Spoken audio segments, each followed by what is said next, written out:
Audie Murphy's acts of courage on the battlefield are only part of the story. As superhuman as he may seem, he was just a regular person like you and me. He was just your regular, everyday, normal person. And then to do some of the things he did, just amazing. Audie Murphy was born in Kingston, Hunt County, Texas in June of 1925. He grew up very poor and had a modest early life. Audie was born in Kingston, which most of you are not going to be familiar with this area, but that is about 10 minutes north of Greenville.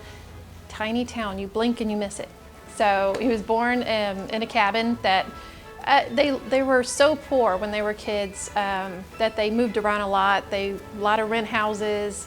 They were sharecroppers when he was a kid, which for those of you that don't know what that is, that means basically you're working somebody else's land and you get paid once a year out of a share of that crop. So they had no money, and to have as many brothers and sisters as he did not help either, but that was very typical for the time period. This was in the 20s. Audie enlisted into the military at the age of 17. He was 5'5" and 110 pounds when he enlisted.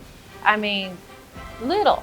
In fact, he wanted to be a Marine, and the Marines turned him down, said no. You would never, between how little he was and how young he looked, they said there's no way you could be a Marine.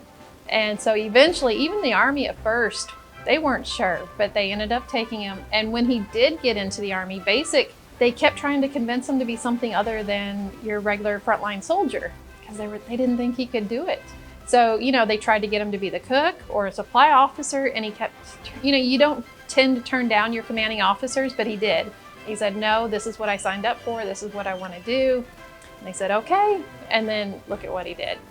Audie Murphy would then go on to become one of America's greatest heroes of all time.